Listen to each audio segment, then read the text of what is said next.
muchísimo. Se me Ajá, había olvidado darle a grabar. Y como siempre. un buchito al coco. Bueno, Henry estaba hablando de cómo el mundo está cambiando tantísimo, la tecnología, los conflictos políticos que también están surgiendo en distintos sitios, todos los problemas climáticos, etcétera.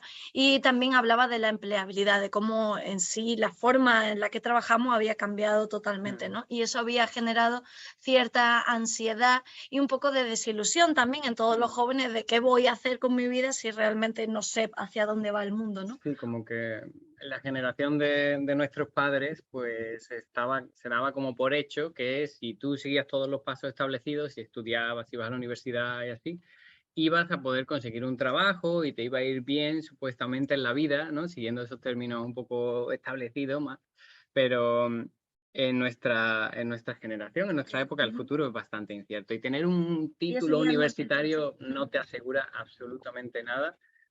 Muchísimas personas con títulos universitarios que no lo están utilizando para nada, muchísimas personas con títulos universitarios que se dedican a otras cosas, que es algo fabuloso cuando es una pasión, cuando es algo que tú has descubierto. Luz y yo estudiamos ciencias, estudiamos biotecnología, yo luego he estudiado negocios incluso y ahora estamos apasionados por la educación.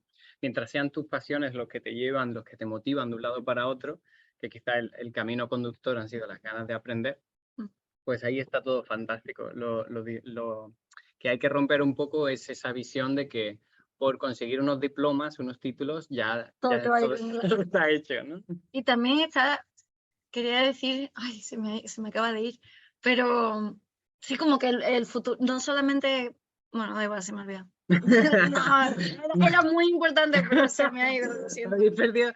Ese era el punto más importante de la sesión de hoy. Se ha quedado fuera. Era que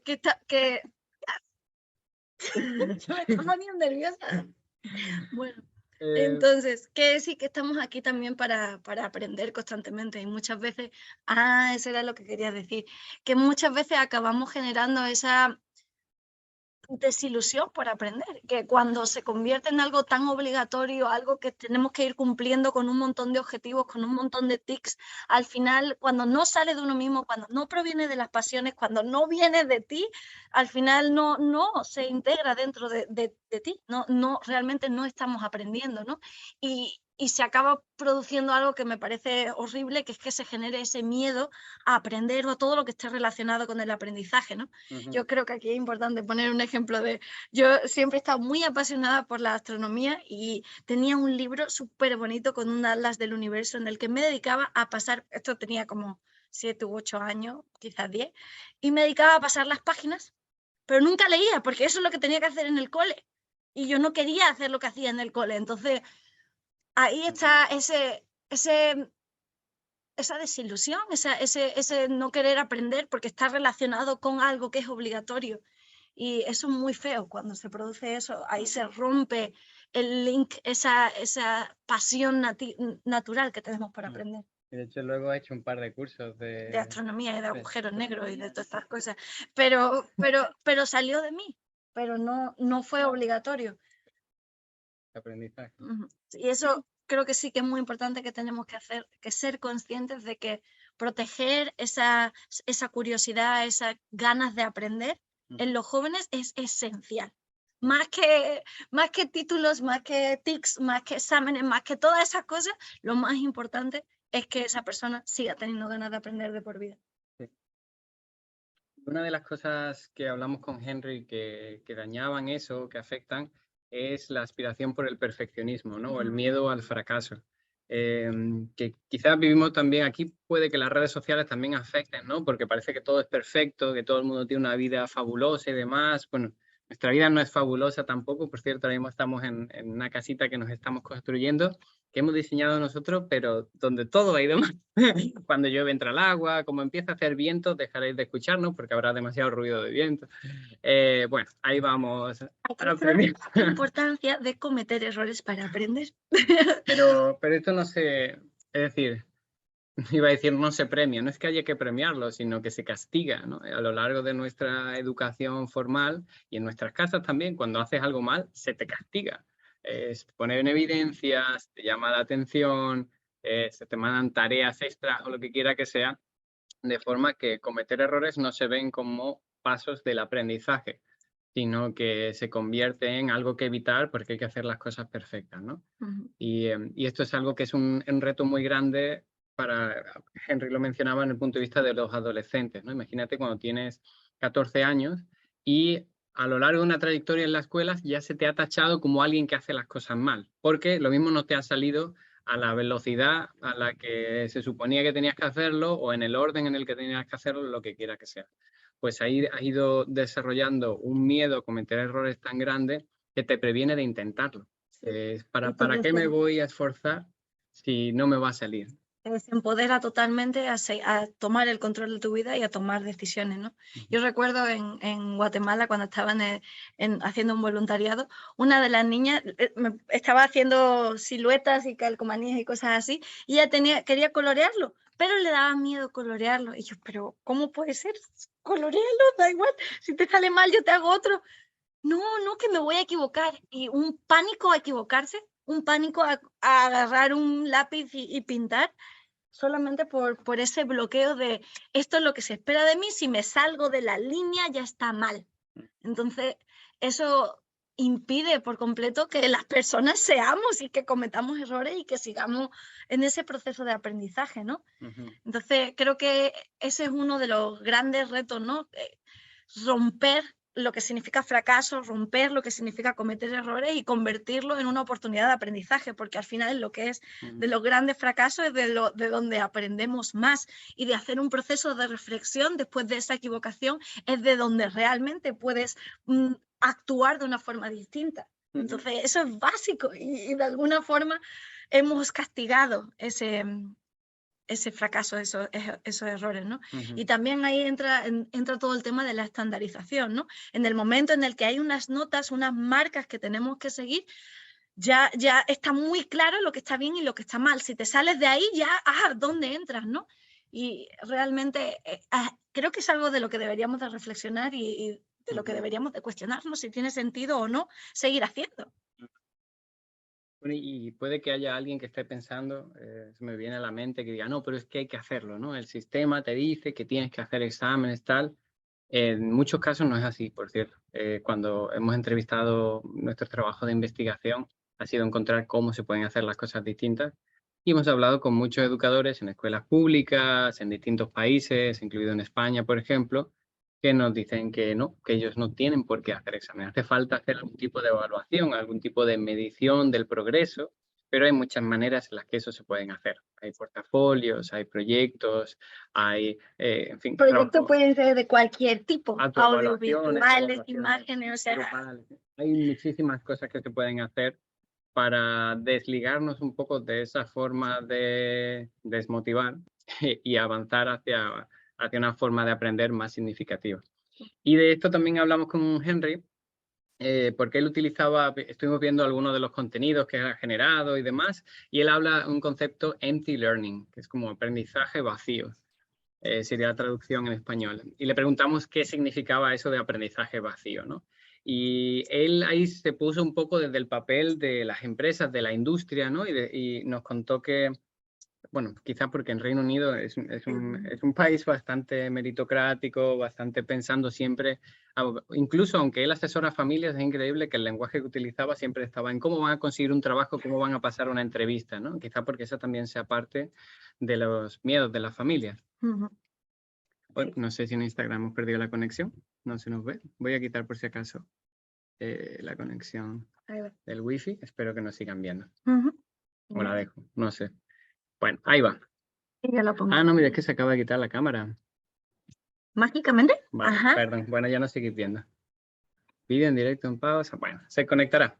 Perdón, estaba diciendo que Henry nos contaba que, que él veía los exámenes y los diplomas, todos estos títulos, papeles que vamos acumulando a lo largo de nuestra trayectoria educativa, que había sido algo positivo en la historia de la humanidad, porque había permitido pasar de un sistema aristocrático a uno meritocrático. Es decir, antes el que conseguía la posición en un trabajo que sea, en el gobierno, lo que sea, era porque tenía algún título de la nobleza, porque tenía alguna conexión, lo que sea, estas cosillas todavía siguen influenciando, obviamente, pero la idea era pasar a un sistema meritocrático en el que se valorasen los méritos. Y esos méritos, pues para, digamos, ponerlo en alguna forma física, pues se convirtieron en diplomas, en títulos universitarios, en títulos escolares y demás. En notas, en exámenes que venían detrás de esas notas. Y que por ahí pues tenía sentido. El problema está en que nos hemos metido tan dentro de ese sistema que se nos ha olvidado un poco cuál era el objetivo, que era poder tener una conversación, poder, desde el punto de vista de nuevo, de encontrar un trabajo y de entrevistar a una persona y saber si esa persona era adecuada para esa posición o no. Y ahora nos hemos centrado muchísimo en acumular papeles, en acumular títulos. Y lo que Henry llamaba empty learning o aprendizaje vacío era cuando nos centrábamos tanto en tener esos títulos y seguíamos progresando a lo largo del sistema, pero verdaderamente no estábamos aprendiendo, no estábamos conectándonos con el aprendizaje, no estábamos descubriendo nuestras pasiones.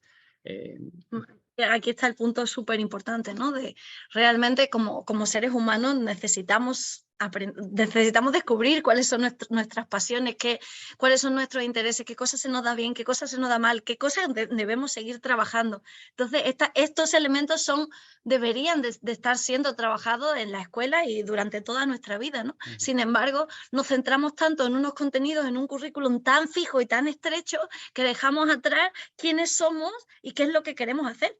Y eso no se puede quedar fuera, porque eso es parte de ese desarrollo integral del individuo. Y para mí la educación es precisamente eso, es ese proceso de autodesarrollo constante, ¿no? Y educarte significa seguir creciendo, seguir aprendiendo y desarrollándote como ser humano y descubriendo qué es lo que te apasiona. Y ahí en qué es lo que te apasiona encuentras también tu propósito. Como seres humanos necesitamos muchas veces, en algunas culturas, ¿no? En la India no hemos encontrado muchísimas veces cuando decía, pero es que tengo que encontrar mi propósito, y el hombre, ¿o no? Bueno, dependiendo de la cultura encontraremos distintas cosas, pero para mí tener ese propósito sí que es algo importante para tener una dirección hacia dónde quiero ir y qué quiero hacer, ¿no? Entonces, no es un propósito específicamente definido con una frase, va a ir variando y va a ir modificándose a lo largo de toda la vida, pero es ese compás, ¿no? Esa dirección que te ayuda a seguir. ¿Cómo es compás en inglés? ¿En español? Una brújula, Eso, digamos, ¿no? esa brújula que te ayuda a dirigirte poco a poco en ese proceso, que es la vida, ¿no? Y Sí. también. Y algo que mencionó ahí interesante o que hablamos era que cada vez esto se hace más evidente, ¿no? Cuando como jóvenes, como personas, seguimos formándonos, pero no estamos conectados con aquello que estamos trabajando, que estamos desarrollando como personas, pues se hace muy evidente. Y cada vez son más las organizaciones, las empresas para las que esto es muy claro, ¿no? Nosotros, por ejemplo, hemos trabajado con bastantes personas en el mundo de la comunicación digital y demás, y es muy evidente las personas que simplemente han hecho sus títulos universitarios de marketing y aquellos que se han formado y han seguido creciendo porque era algo que les apasionaba. Y en muchas ocasiones eso no son formaciones formales o títulos de universidades prestigiosas, sino justo lo contrario. Se han formado con personas que han crecido como profesionales en esos sectores a nivel individual, porque verdaderamente se habían conectado con su pasión en ese ámbito, ¿no? Y se vuelven los mejores escribiendo contenidos o haciendo imágenes o editando vídeos o lo que quiera que sea, ¿no? Y también hablábamos de cómo en todo ese proceso de escolarización, ¿no? Durante esos 17 años, 16, 18, todo viene dado. Y ahora de repente, a los 18, ¡ja!, ya eres libre, ahora tú puedes empezar a tomar tus propias decisiones. Es como un momento que no he tenido la oportunidad de tomar decisiones durante toda la escolarización y ahora tengo que decidir qué voy a hacer en mi vida. Y además, en ese momento a mí me daba la sensación de que iba a hacer en mi vida para siempre, porque tenía que tomar una decisión para el resto de mi vida. Y eso ya no es así, ya no tienes que decidir, o sea, puedes decidir a corto plazo qué es lo que quieres hacer, el siguiente paso, pero no para siempre en tu vida, ¿no? Y aquí entraba el detalle de no convertirse simplemente en meros consumidores de información. no simplemente ser un receptor pasivo de todo lo que me van diciendo que tengo que aprender y memorizarme todo eso sin realmente participar ni que me pertenezca nada de ese conocimiento, ¿no? Entonces, hablamos de cómo hacer esa transición de ser consumidores pasivos de información a creadores y a estar apasionados por aquello que queremos hacer y simplemente dedicar todos nuestros esfuerzos en eso, ¿no? Y hablábamos de ese poder de la elección. En el momento en el que una persona empieza a tomar el control de su vida, empieza a tomar el control de sus decisiones, se compromete con ellas, porque tú lo has decidido, viene de ti, nadie te obligó. Y entonces en ese proceso ya todo va bien porque te dedicas en cuerpo y alma a aquello que tú has decidido. Siempre se puede pivotar, siempre se puede cambiar, pero viene de ti. Y eso es muy importante. Tenemos a alguien que se nos ha unido. ¡Bien! Y ahora vamos a tener por aquí a Teresa también. Ajá. Pero bueno, por continuar un poco con la conversación. Hola Teresa, bienvenida a la llamada. ¿Qué tal? ¿Cómo estás? Estamos retransmitiendo también por Facebook y por Instagram. Pero como sabes, la gente de la comunidad del grupo de Telegram pues puede unirse también por aquí al directo. Y estamos hablando un poco de las conclusiones de la conversación que tuvimos ayer con Henry Dingle de Young Fire Academy, que trabaja con jóvenes que se han desconectado de esa motivación por aprender. Y hablábamos un poco de ese aprendizaje vacío que veía que tenía esas dos vertientes, ¿no? Estaban los jóvenes que era con los que más él trabaja, que han desarrollado miedo, aversión a cualquier cosa que se relacione con una escuela, un instituto, algo relacionado con la educación, y el cual él los ayuda a volver a reconectarse con su pasión por aprender y encontrar su propósito, pero luego él también veía el otro lado de la moneda de esos otros jóvenes que estaban haciendo todas las cosas que supuestamente tienen que hacer, ¿no? Estaban ahí con todas sus notas, sus títulos, todas sus cosas, pero verdaderamente cuando hablabas con ellos, pues estaban igualmente perdidos, no habían llegado a conocerse a sí mismos y no estaban desarrollando algunas habilidades muy fundamentales. Sí, no, acabas toda tu formación y realmente no sabes qué es lo que te apasiona, qué es lo que quieres hacer en la vida, qué se te da bien, cuáles son tus fortalezas y tus debilidades, ¿no? Sí. Y ahí quería compartir un fragmentito de un autor que se llama Zach Stein, que es un filósofo educativo, que ha escrito recientemente un libro que se llama Educación en un tiempo entre mundos, porque él ve como que estamos ahora mismo en un tiempo de transición, de pasar de un momento en el que necesitamos un montón de desarrollo técnico a un momento en el que necesitamos más desarrollo humano, porque verdaderamente tenemos un montón de tecnología como para satisfacer las necesidades de la población mundial. Lo que quizás necesitamos de desarrollar es un poco más de consciencia, de valores, de otras formas de relacionarnos. Y lo que dice Stein, él habla de la teoría reductiva del capital humano. Dice que los sistemas educativos se han centrado en capacitarnos de forma técnica para encajar en sistemas económicos o sociales, pero no para desarrollar habilidades superiores que son evidentes en el ser humano, como la empatía o la compasión universal, incluso por otras especies que sentimos nosotros. Y puede que en este punto de la historia esto sea fundamental para nuestra supervivencia como especie, para vivir en armonía, para ir avanzando hacia ese mundo con valores del que queremos ser parte. Que bueno, algo también que dejar ahí en la mente aquí quizás estamos hablando un poco más del objetivo de la educación, ¿no? Si el objetivo de la educación es solo entrenarnos técnicamente para conseguir un trabajo, o si puede ser algo más, ¿no? Si podemos aspirar a ayudar a las personas a crecer como individuos completos, que también tienen valores, que también tienen empatía, que también tienen otras habilidades fundamentales para la vida.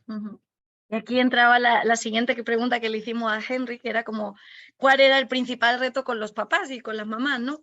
¿Qué cambio de mentalidad había que hacer para pasar a ayudar y a apoyar a esos jóvenes a que siguieran desarrollándose y se convirtieran en individuos integrales, ¿no? Y aquí la gran palabra, yo creo que la más difícil es confiar. Confiar. Creo que verdaderamente es un gran reto, porque si pensamos también en la educación que nosotros hemos recibido de pequeño, pocas personas confiaron en nosotros, entonces ahora que hemos crecido, muchos nos encontramos con dificultades para confiar en nosotros mismos ya de por sí. Entonces confiar en los jóvenes, confiar en un niño se convierte como en un verdadero reto. Pero sin embargo, podemos tomar dos estrategias, ¿no? Con los chicos, podemos o imponerles directamente qué es lo que queremos y que consigan todos esos objetivos, o dejarlos un poco más libres, ¿no? Y básicamente esa imposición no lleva a nada positivo finalmente. Acaba teniendo esas consecuencias de las que hablábamos antes, de generar esa aversión por aprender, ¿no? Pero es que así es como, si nosotros pensamos en cómo hemos aprendido nosotros, cómo hemos aprendido mejor, cuando alguien nos estaba obligando, no era, de hecho, cuando tú estabas interiorizando o estabas buscando esa sabiduría. Si alguien te estaba forzando, realmente se convertía en un martirio, no en algo que disfrutaras haciendo, ¿no? Entonces, hacer esa transición, confiar en los niños y en las niñas, es verdaderamente el gran reto. Sí.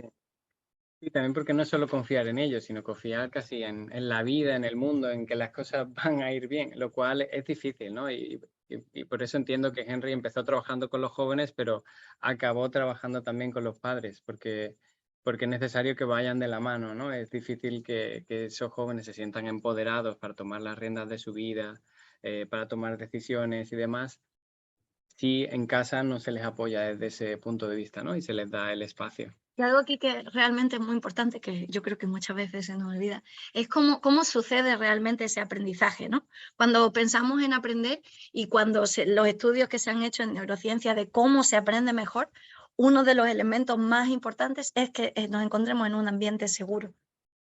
O sea, que no sintamos realmente presión, miedo, ansiedad.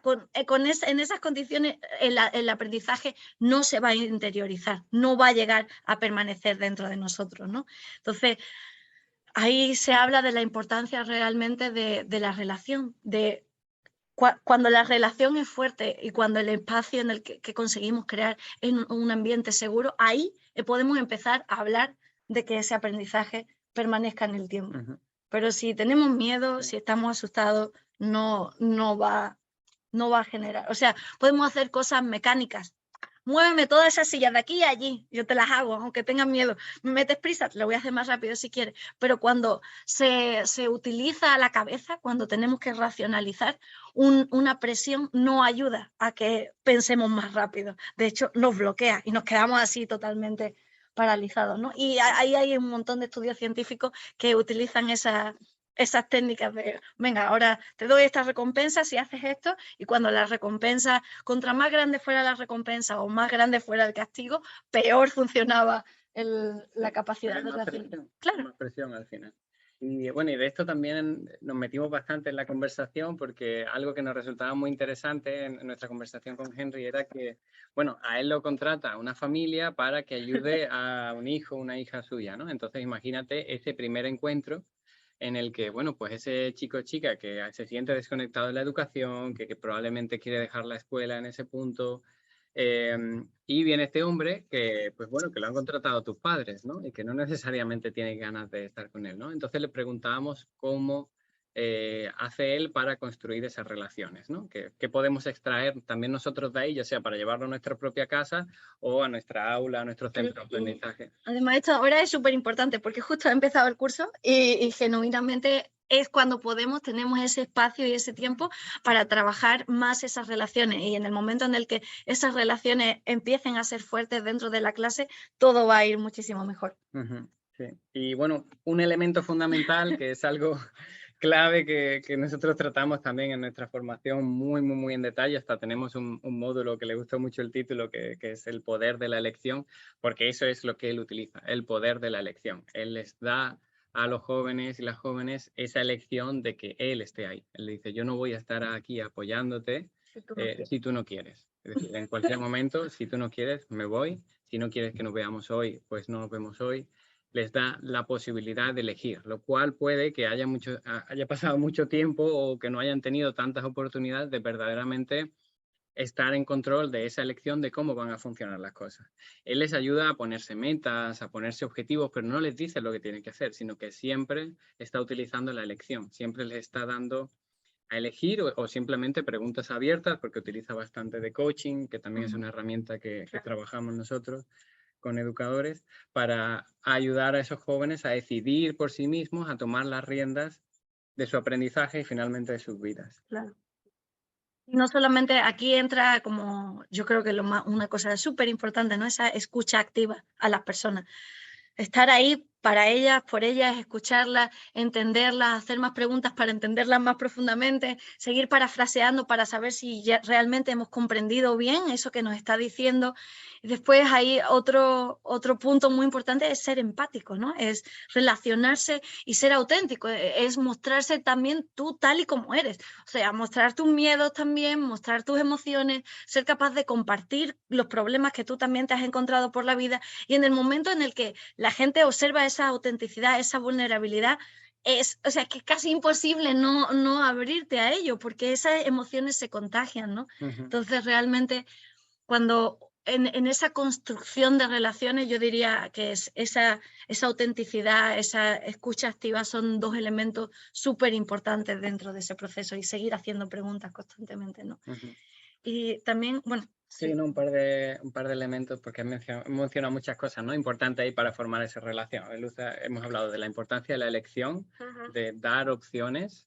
Luz ha dicho esa escucha activa, empatía, autenticidad, ser nosotros mismos, no robots, no aspirar a ser perfectos, porque nadie lo es. Y si nosotros nos mostramos perfectos, entonces lo que proyectamos es esa visión de que la otra persona, los niños, las niñas, los jóvenes, tienen que hacer las cosas perfectas. Y entonces eso da mucho miedo, porque no quieres abrir la boca, vayas a meter la pata, no quieres a probar a hacer nada, vayas a equivocarte.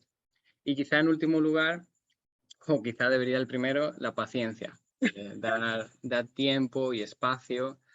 En esa construcción de esa Claro. relación. Y hay otra cosa más que dijo que también era muy importante, era ser tú el modelo.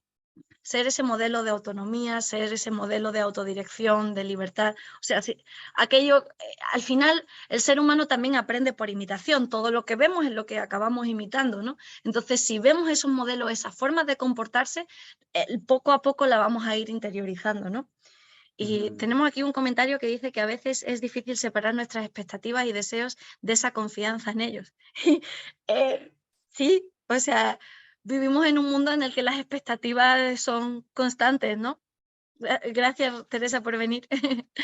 La próxima vez intentaremos que venga más gente y haremos dinámicas y juegos para que podamos todos participar y aprender los unos de los otros. Gracias. Hasta ahora. Pues eso, estábamos diciendo que esas expectativas, vivimos en un mundo en el que hemos establecido cientos de expectativas. De hecho, es muy difícil hacer cualquier cosa sin tener una expectativa de cómo tiene que pasar, de qué es lo que esperamos, y eso muchas veces ya de por sí rompe el disfrute, ¿no? Porque yo, por ejemplo, voy a poner un ejemplo de surf porque... Sí, dale. Estoy de ejemplos de surf. Me está encantando el surf.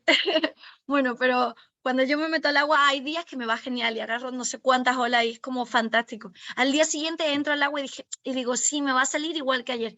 No agarro nada, es horrible, salgo del agua tristísima. ¿Por qué? Porque tengo un montón de expectativas de cómo fue y estoy comparando constantemente, pero eso me impide directamente disfrutar del presente. Y uno de los surferos mejores que conozco le pregunté cómo lo hace y me dice, Lu, yo entro a nadar. Si agarro una ola y la corro bien, pues eso que me llevo, pero yo entro con la expectativa de que vengo a nadar. O sea, es eso, es también hacer ese trabajo de reducir nuestras propias expectativas y nuestros deseos.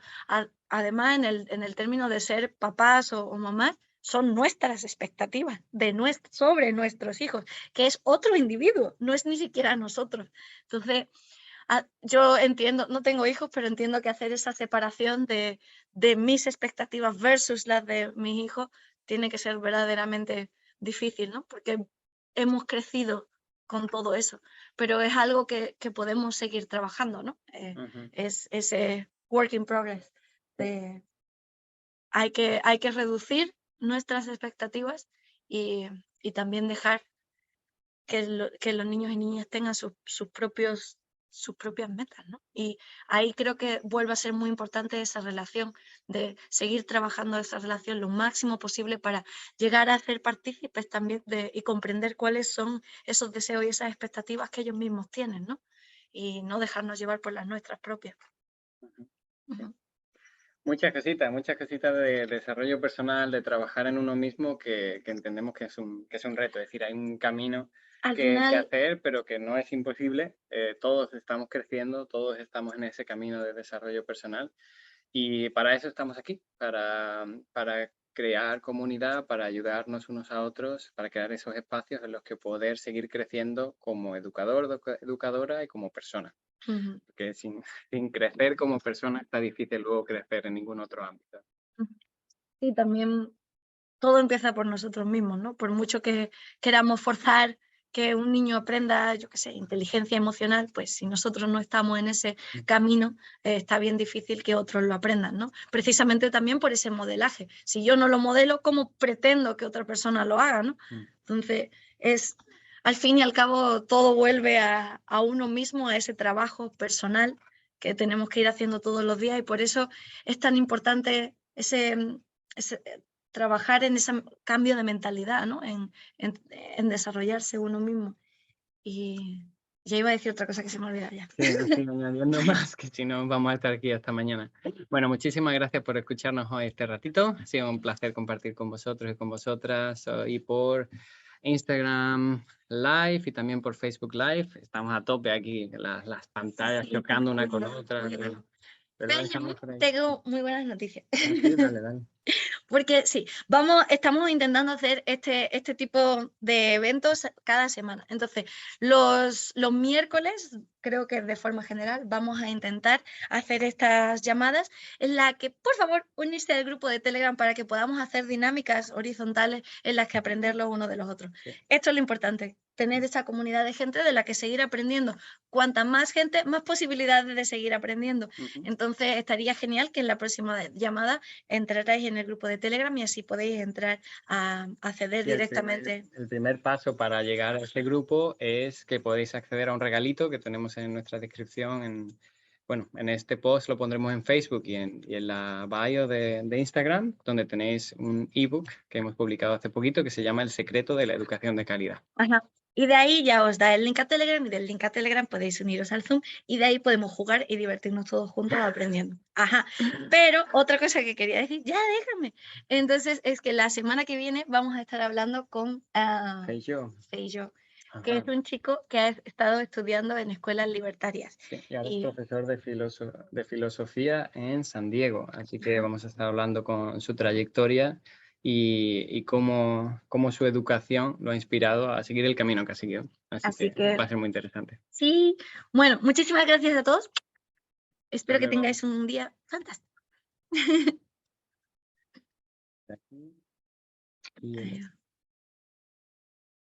¿Y ahora?